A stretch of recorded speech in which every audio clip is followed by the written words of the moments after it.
Good morning. This is Bloomberg Daybreak Europe. I'm Lizzie Burden in London, and these are the stories that set your agenda. Tariff deadline day is here. Global stocks extending losses to a sixth straight session as trade worries outweigh strong earnings from the US tech sector. President Trump announcing a slew of new tariffs with a 10% minimum on imports and outsized levies on Canada and Switzerland. But Mexico gets a 90-day reprieve. Plus, big tech divergence. Apple reports its fastest quarterly revenue growth in more than 3 years. But there's a cloud over Amazon. Shares sliding on a disappointing forecast.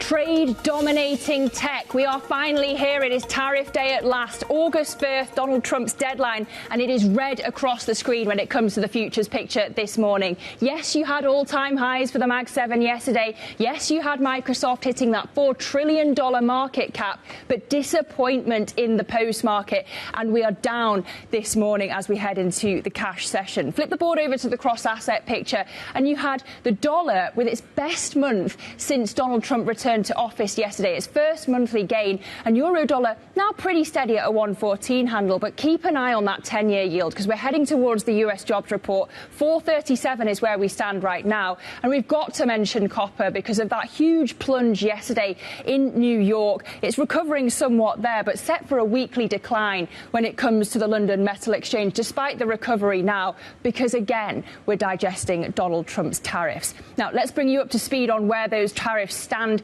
Donald Trump's 90-day reprieve expiring and the president imposing a minimum 10% levy on global imports, at least 15% on countries with trade surpluses with the US, and these higher rates coming into effect on August the 7th. Now, ahead of today's deadline, agreements were reached with a handful of trading partners, including the UK, of course, and the EU, but Canada has had its rate raised from 25% to 35%. Switzerland's been slapped with 39%. And we're still waiting to hear whether that 90-day truce with China is going to be extended. Mexico given a further 90 days to negotiate. Let's see how Asian markets are digesting all that. Here's Avril Hong out of Singapore. Avril, what are you watching? There is a lot of indigestion, Lizzie. I mean, Asia stock investors have pretty much had the approach early in the session of selling first, asking questions later. The region's benchmark is headed for its worst week since at least April. I think it's on its longest losing streak so far this year as well. And today, the drag is really coming from South Korea. Overall, investors are moving to price in the impact of tariffs now that they know what sort of levies mostly they're going to be working with. So when it comes to the likes of South Korea, keep in mind, this is a market that has been an investor darling since Liberation Day. It's almost like they've run out of good news to price in, and it's really underperforming today. Along with that, the government's plans to raise taxes is not helping. We have Taiwan, 20%. It says that is temporary. Negotiations still ongoing, but that is a higher rate than its export rivals, Japan and South Korea. So you got to wonder, what is this going to mean for its competitiveness? If you're wondering why the Hang Seng is not performing as badly, we are seeing some of these Chinese tech names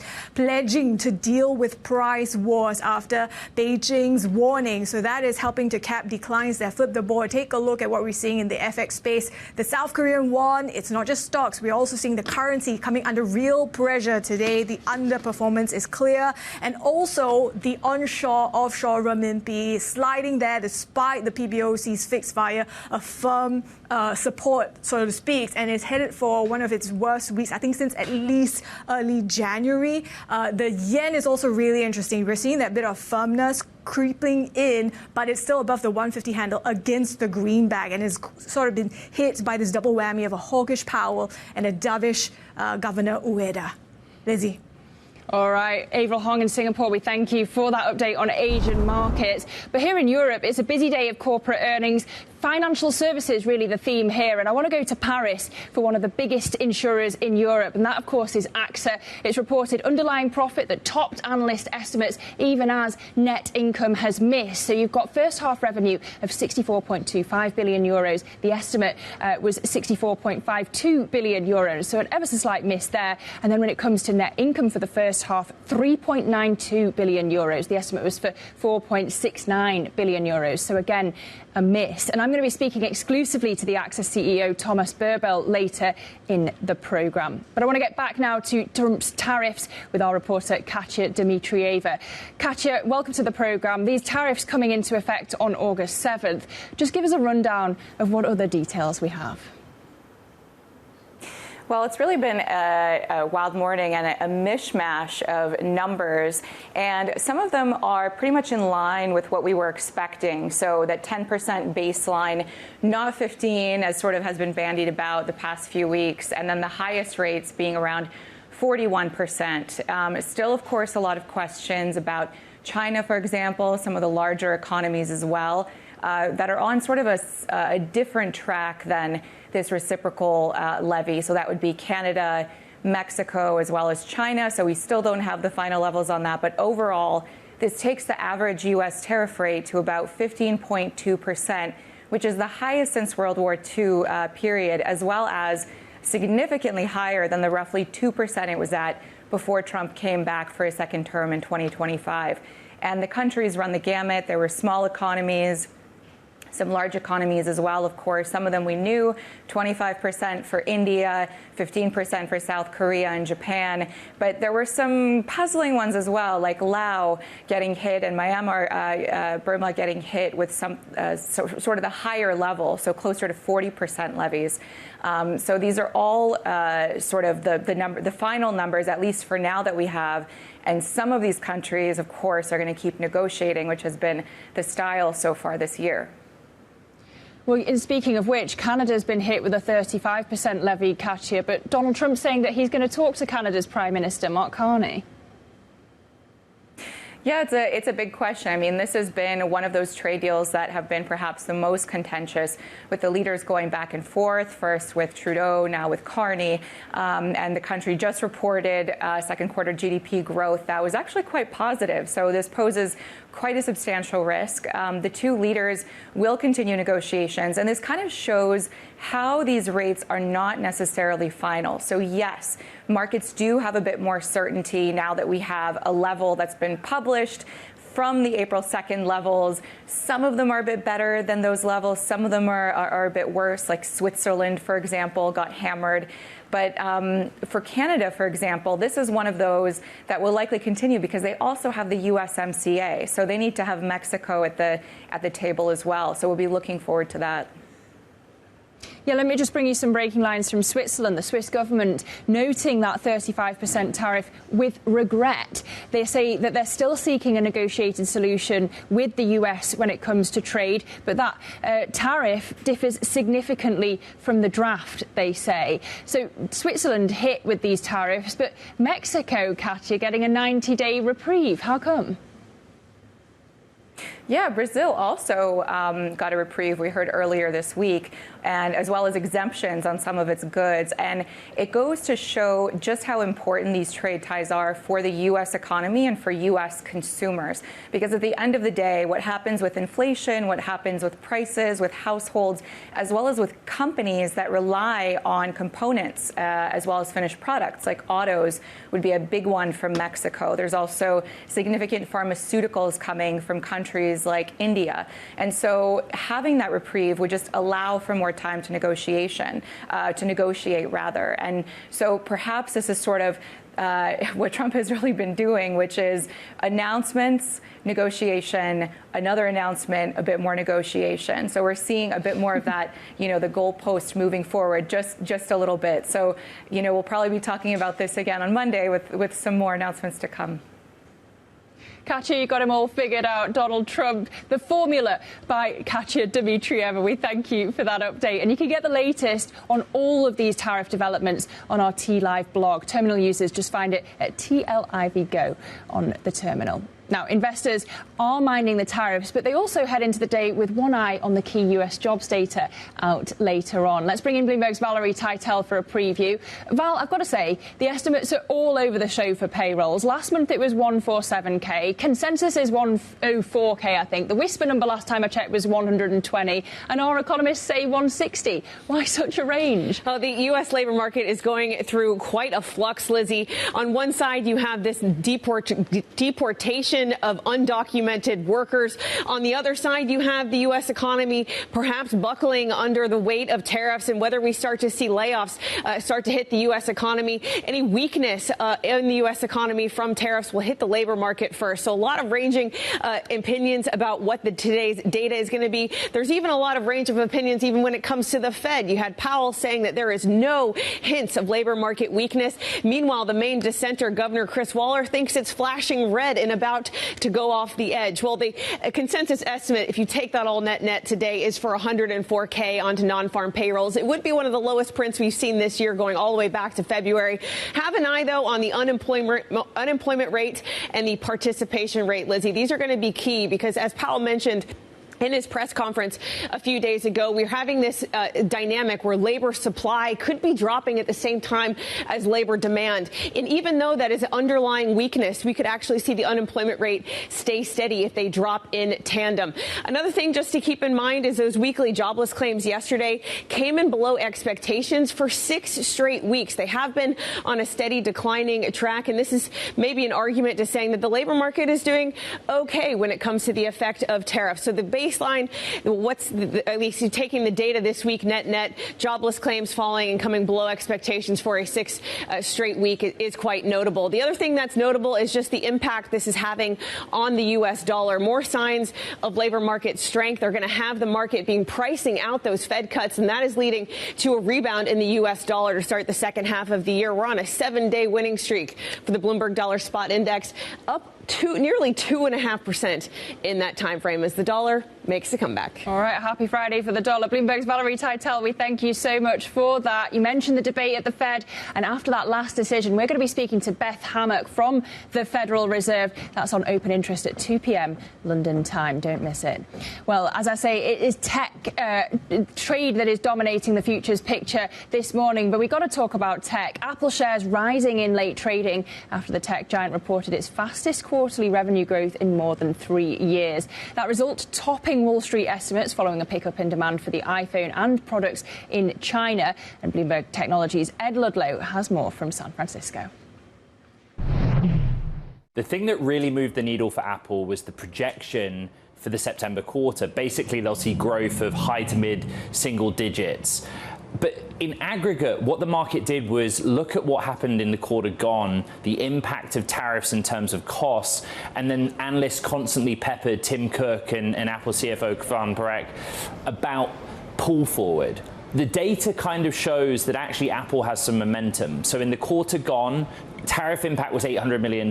In the quarter to come, the September period, it will be $1.1 billion. But what they said is they did see some pull forward from tariffs, but just 1 percentage point contribution to the 10 points of growth that they saw in the June quarter. And a lot of that was centered in the month of April, and most of it came from the United States. So then we look to what happens next, and if the September quarter is growing like that, and they see a quantifiable impact from tariffs, the market was kind of making up its mind on whether or not there is pull forward going on here, or there's some momentum for continued growth. Loads of questions about CapEx, loads of questions about M&A, particularly in the context of AI, and Tim Cook also at pains to emphasize the onshoring of some of their supply chain here in the United States, particularly semiconductors, but other parts of it as well as the financial commitment that Apple has made to the United States. From San Francisco, this is Ed Ludlow for Bloomberg News. So that was Apple, but a different story for Amazon. Shares tumbling in extended trading after it said operating income will be weaker than expected. The company's invested huge amounts in AI infrastructure, and although second quarter revenue did jump 13%, it trailed bumper sales growth by cloud rivals like Microsoft and Alphabet. Well, we've got plenty on the docket otherwise today. At 10 a.m. London time, let me just run you through it. We're going to get euro area flash inflation, which is expected to tick down at the headline level year on year, and that's mainly thanks to energy and fuel prices. Of course, yesterday we saw German inflation slowing below that 2% target, and that was for the first time in 10 months. And you could see more of this disinflationary pressure as tariffs weigh on the euro area economy. Then next up at 1:30 p.m, as Valerie was previewing for us, it is the US jobs report, and then aftermarket stateside, it's all about US oil. So we've got earnings coming from Chevron and ExxonMobil as well. You can get a roundup of the stories that you need to know to get your day going in today's edition of Daybreak. Terminal subscribers can go to DAYB Go. But coming up on the programme, European car makers count the cost of Trump's tariffs on the EU. We'll dive into the numbers next. Plus, later in the programme, I'll be speaking exclusively to the AXA CEO, Thomas Buberl, as underlying profit tops estimates, even as net income misses. This is Bloomberg.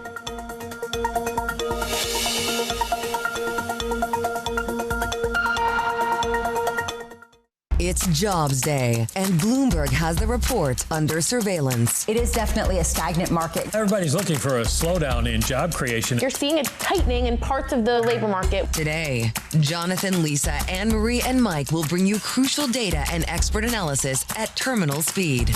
Jobless claims have just hung in there. This is a hot report. It's definitely going to be taken with notice and optimism from this administration. The July jobs report, today on Bloomberg.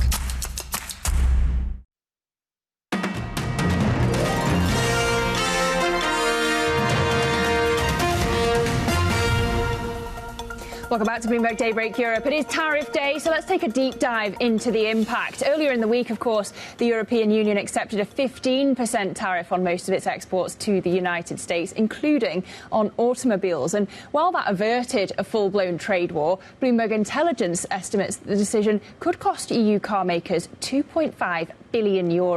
Let's bring in Bloomberg Intelligence's Director of Equity Research, Tim Craighead. He's come in for the early shift with me.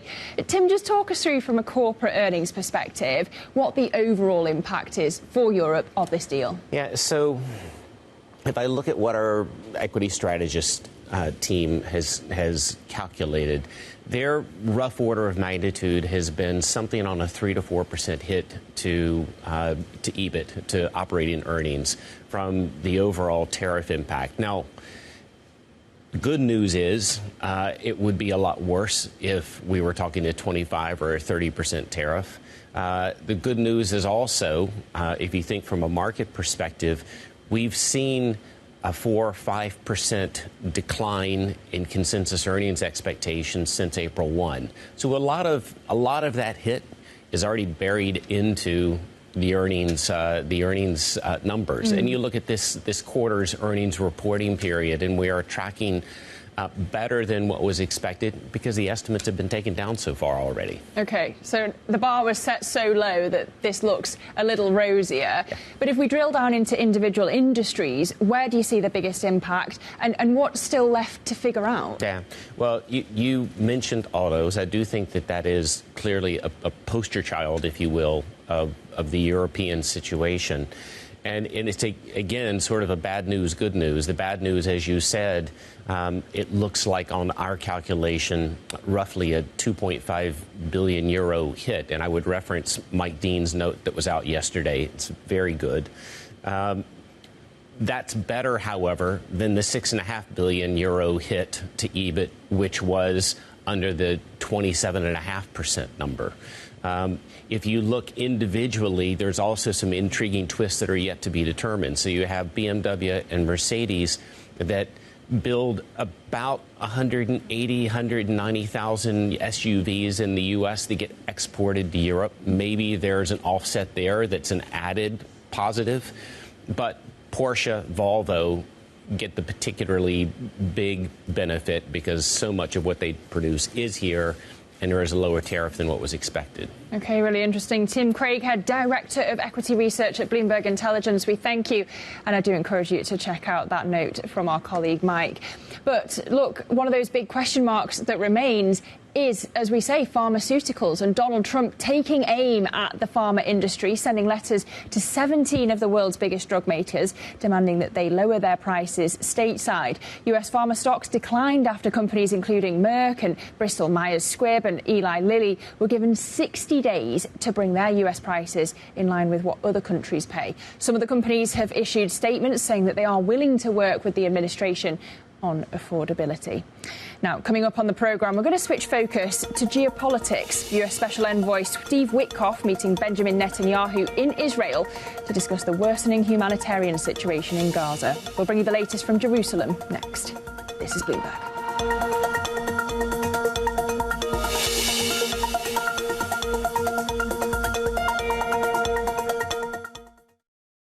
A Bank of England rate cut is back on the cards this month after a pause in June in a divided vote. And markets will be listening to Governor Andrew Bailey for clues on the path ahead as the UK economy cools and uncertainty lingers. Interest rates are not on autopilot. They cannot be. Tune into Bloomberg for live coverage of the BOE decision and press conference. It all starts Thursday at 12:30 p.m. on Bloomberg. Context changes everything.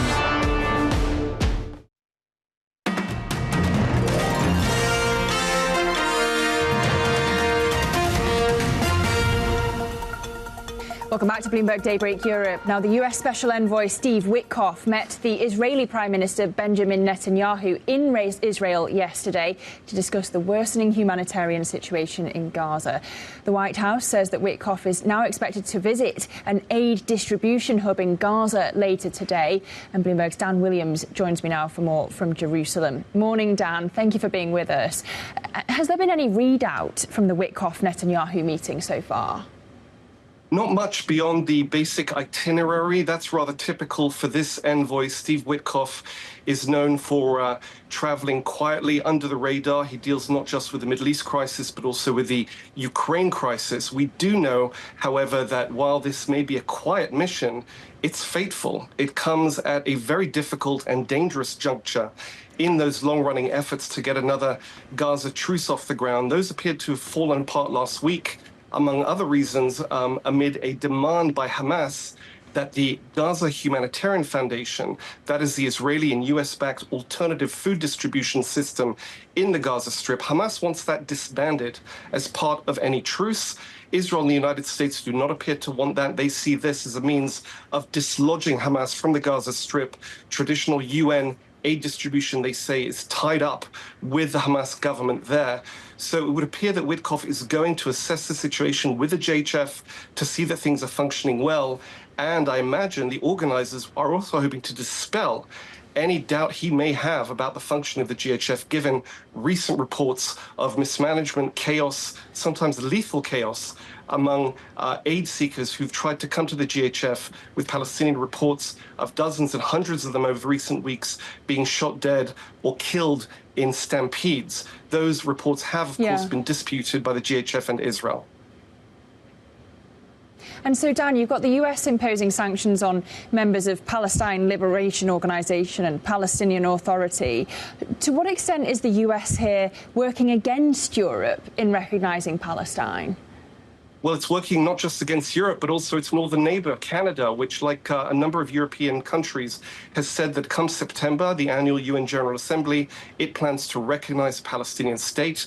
This is opposed as premature by Israel and the United States. Not just premature, they say it's tantamount to rewarding terrorism. Effectively, while Hamas is still standing in the Gaza Strip during a war begun by Hamas on October 7th, 2023, they say this would effectively reward that position by Hamas, and that the cart is being put before the horse. So yes, the Americans are trying to push back against that campaign. OK, Bloomberg's Dan Williams. As always, we thank you so much for your reporting. Dan Williams out of Jerusalem. Coming up on Daybreak Europe, we're going to switch back to earnings. The French insurance giant AXA reporting underlying profit that topped estimates, even as net income missed. I'm going to be speaking exclusively to the CEO, Thomas Buberl, next. That conversation coming up as futures point lower on both sides of the Atlantic. Stay with us. Live from London, this is Bloomberg.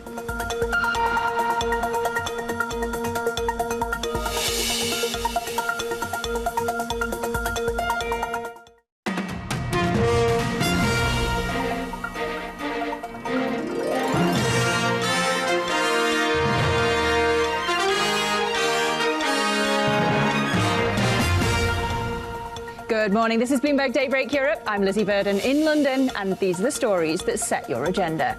Tariff deadline day is here. Global stocks extending losses to a sixth straight session as trade worries outweigh strong earnings from the US tech sector. President Trump announces a slew of new tariffs with a 10% minimum on imports and outsized levies for Canada and Switzerland. But Mexico gets a 90-day reprieve. Plus, big tech divergence. Apple reports its fastest quarterly revenue growth in more than 3 years. But there's a cloud over Amazon, shares sliding on a disappointing forecast. If you're just joining the programme, a very good morning to you. Welcome. It is Friday, of course, and it is finally tariff day, but it feels like a bit of an anticlimax, doesn't it? Trade, though, trumping tech to start the month, weighing down futures on both sides of the Atlantic. Yes, you had the Mag 7 at all-time highs, Microsoft hitting $4 trillion in market cap, but disappointment for Amazon in the post-market after its earnings, and so it is trade that is dominating the futures picture today. Red across the screen.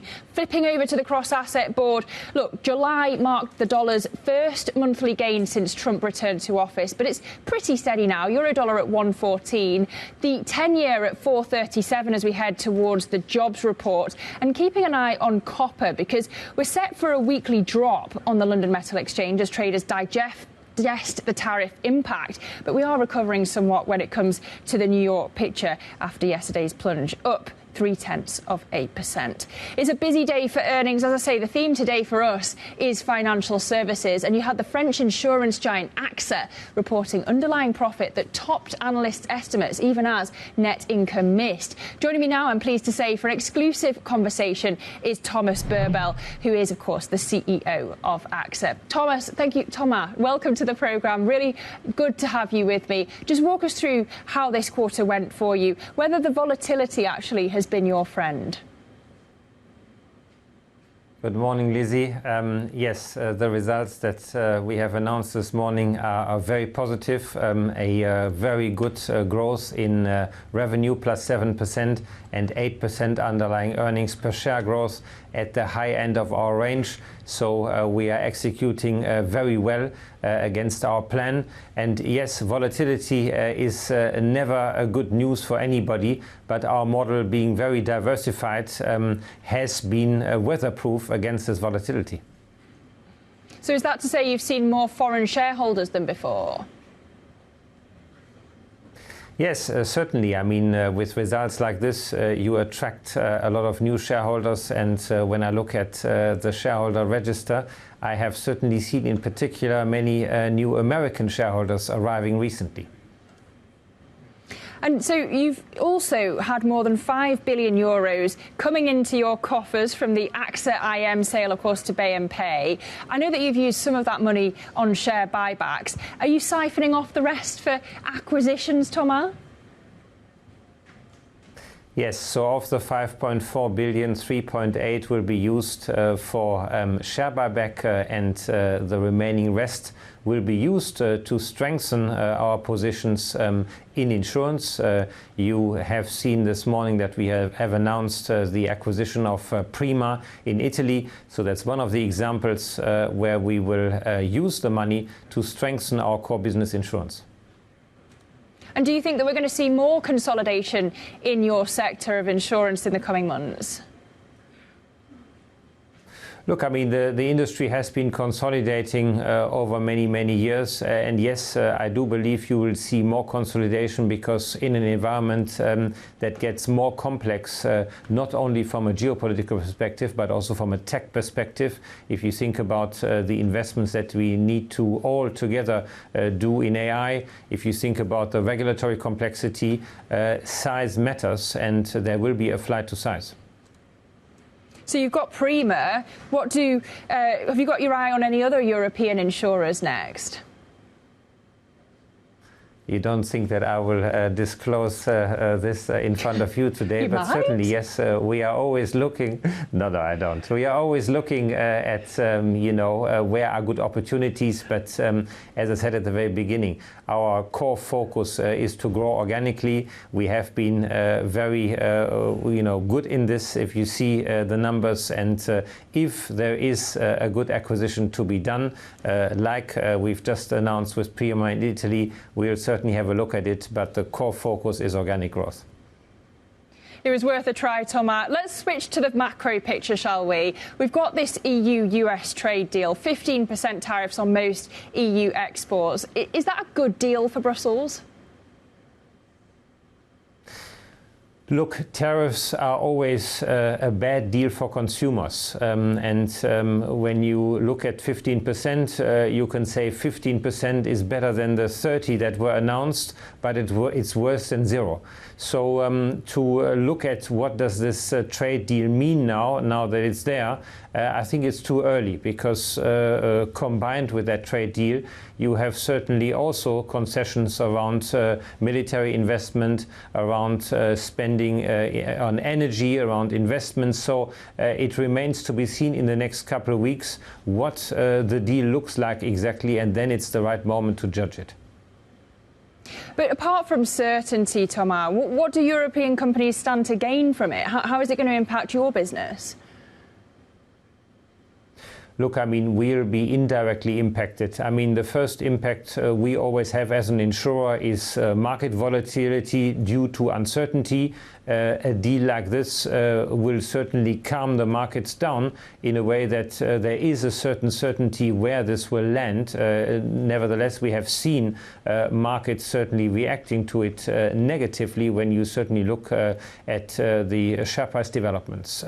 For us, the focus is very much around the indirect effects from it, because insurance is linked to, for example, the number of shipments, it's linked to goods and so on. So we will have a secondary effect which we will see in the course over the next 12 months. But as I said to you earlier, our business model is very diversified. So the commercial business is one part of our business, but not 100%. But indeed, one of those impacts indirectly was the forex fluctuations, which of course touched your net profit in the first half. Let's just also turn to the uncertainty when it comes to the political situation in France. We could see a government collapse by the end of the year. How are you thinking about that and the potential impact on your business? So yes, the situation in France is not an easy one since there is a lack of majority in the parliament. However, given that situation, France has had a relatively stable run so far. This current government has recently proposed a budget, which I think is a very balanced budget, and it's now up to the parliament to decide whether it's going to adopt it or not. I do believe that it's important that the situation in France continues to be stable, despite the difficulty that we have of no majority, and that this government or any further government continues to make sure that there is discipline around the public spending, because this is very much linked to market credibility and also to the situation that we have as a company being based in France. But we are based in France. 20 to 25% of AXA is France. All the rest is international. OK, a clear message for the French government. Just finally, Thomas, you're still active in reinsurance via AXA XL. Is that a unit that you want to keep? Look, the reinsurance unit has been very successful at half year and has a growth at 11%. We have undertaken a great effort in right-sizing and re-underwriting the entity, coming from a situation where it was not satisfactory in terms of results. Today, it has great results, a great development, and if you've got a good asset that performs well, sure, you have the desire to keep it. Well, if it's going so well, are you looking to grow in the reinsurance space? Yes, 11% is a clear sign that things are going well. All right, Thomas, great to have you with us. As always, Thomas Buberl, CEO of AXA. Now, to some other corporate news this morning. Bayer has taken a further hit of €1.7 billion on rising US legal costs, mostly tied to its weed killer Roundup. The company announced a new wave of settlements, reducing the total number of unresolved claims that Roundup caused cancer to 61,000. The news comes as it boosted its outlook for the year, with adjusted earnings expected to reach up to €10.2 billion. Elsewhere, Kering is set to award a €20 million sign-on bonus to Luca Di Maio when he takes over as CEO in mid-September. According to a notice to shareholders, the fashion company is compensating Di Maio for giving up his part of his long-term remuneration when he left his previous role as Renault CEO. Di Maio faces an uphill task to turn around Kering, which earlier this week reported another plunge in sales at Gucci as shoppers defected from its largest brand. And Bridgewater Associates founder Ray Dalio has sold the remainder of his stake in the hedge fund and left its board. Bloomberg understands that Bridgewater bought the remaining shares. Separately, a source says that Brunei Investment Agency, a sovereign wealth fund, has invested in the company, giving it a nearly 20% stake in the firm. The move by Dalio ends a leadership transition that started more than a decade ago when Dalio announced a succession plan at the company that he founded back in 1975. And London Heathrow Airport has submitted a £49 billion expansion plan to the UK government, which includes a new terminal, a controversial third runway, and rerouting the M25 orbital motorway.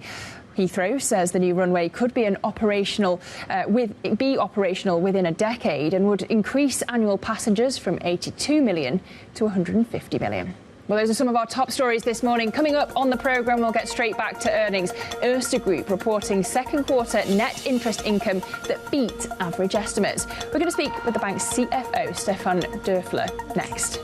This is Bloomberg.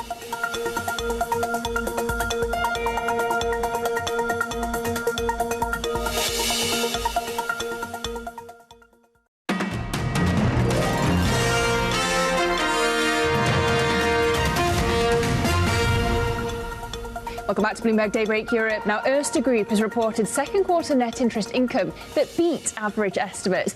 The bank also increasing its guidance for net interest income and seeing lower risk costs. So I'm sure he's got a spring in his step. We can speak to the CFO for Erste Group, Stefan Dörfler. Really good to have you with us, Stefan. Thank you for making the time.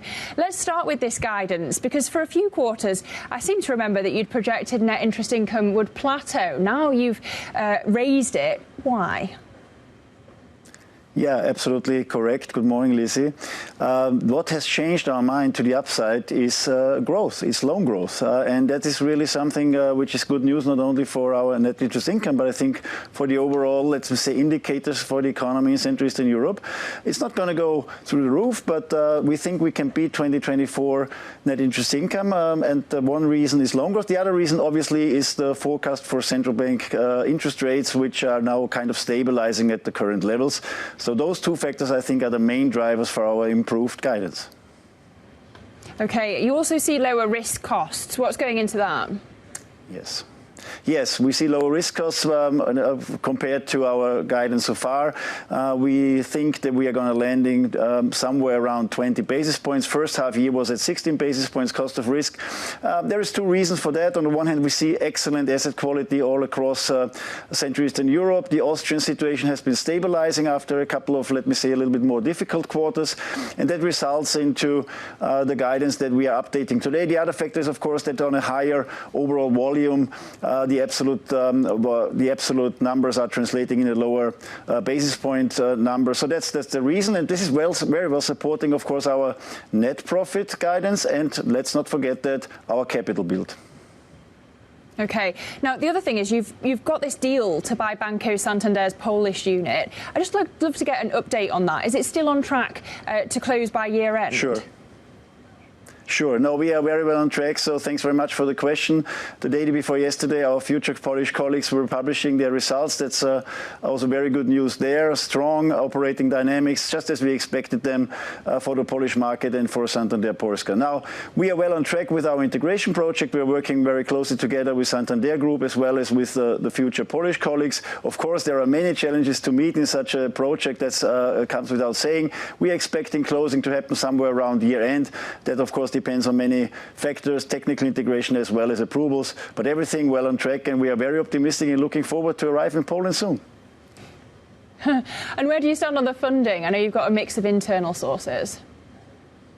Yes, so let's maybe distinguish between debt funding and of course the equity funding.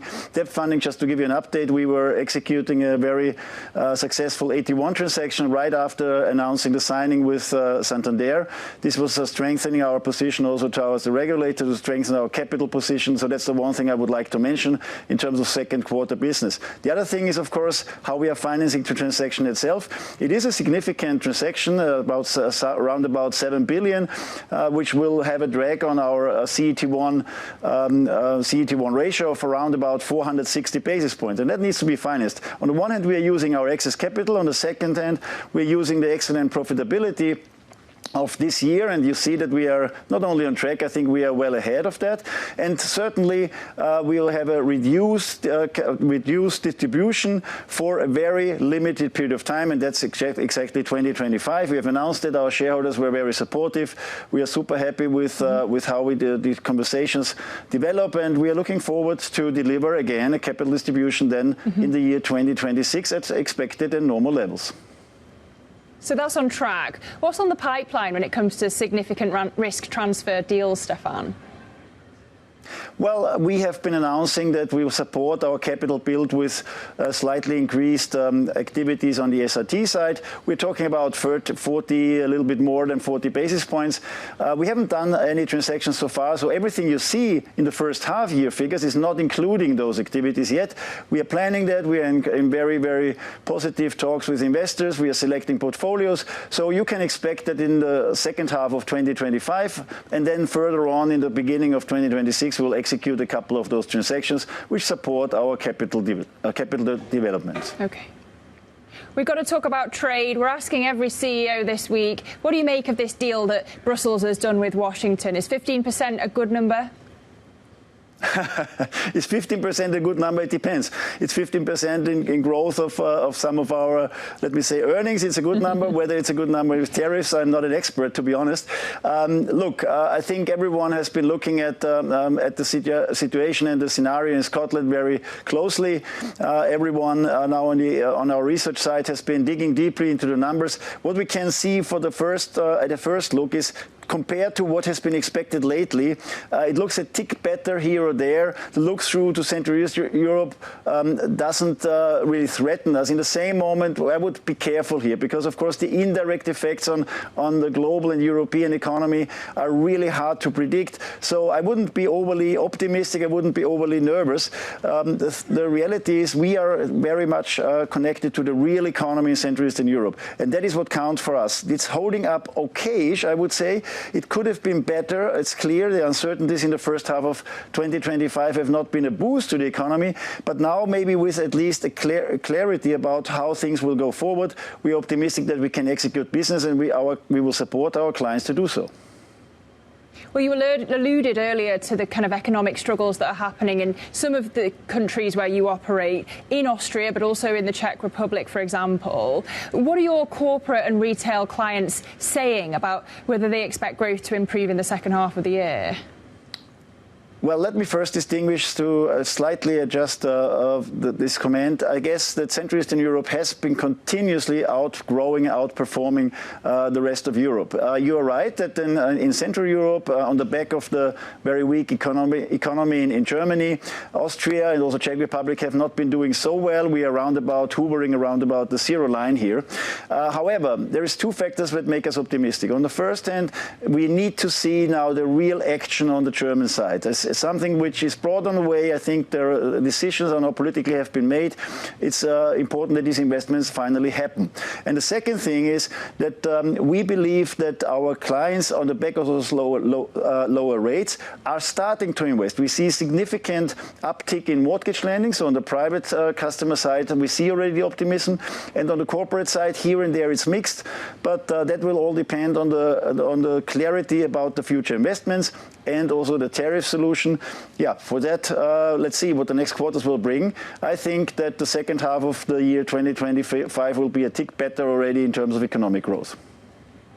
All right, optimism from Stefan. We thank you. I know you've got a busy day ahead of you. I'll let you go. Stefan Dörfler, Erste Group's CFO. Always a pleasure. Plenty more coming up. This is Bloomberg.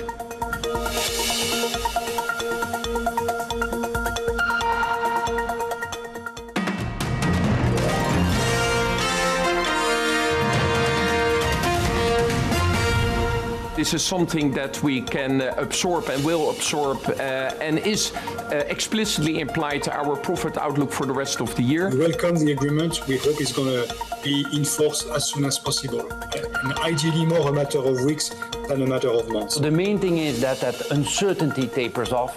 And then if it is something around these kind of levels, it should intrinsically be manageable. This provides certainty, and actually that's something that we value because we can plan on certainty. And although we start to getting some agreements on tariffs, we know there is not an overwhelming support for some of these agreements, and we have to be careful to see really what's going to be the impact on the economy. There's positives, there's more negatives. We have more certainty, for example, on automobile, a lower rate, on airplanes, which are excluded. There's still uncertainty regarding, for example, wines and spirits or pharmaceutical products. We look at some of our clients, whether they're Western or developed economy companies or companies operating throughout the emerging markets, they're just holding off on their investments to see where's it going to come out. Well, it's certainly more negative than the situation we had at the beginning of the year when we didn't have this issue on the table.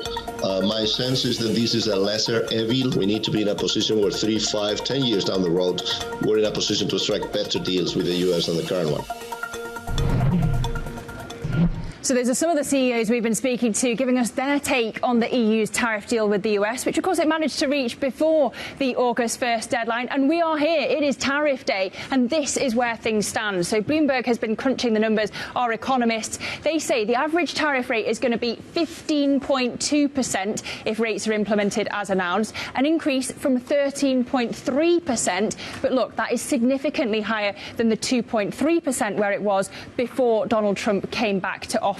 Now, of course, tariffs very much in focus. It informs the data that we've been getting. We've had PCE yesterday, mixed signals out of that. And today, the focus is, of course, the jobs report. We'll have full coverage for you. But look at where we stand in terms of the estimates. So particular focus, of course, on non-farm payrolls. Last time we had 147K. The consensus is for 104K. But these numbers are all over the place. The range, as Valerie Teitel was talking to us about, really a wide one this time. 160 is the number that our economists are seeing, and that uncertainty reflecting the uncertain economic times. That is the topic of debate on the Federal Reserve, of course, and the Fed's Beth Hammock is going to be joining us on Open Interest at 2 p.m. London time. You also don't want to miss our exclusive interview with the Euronext CEO. That's coming up in just about 15 minutes, and that is on the opening trade.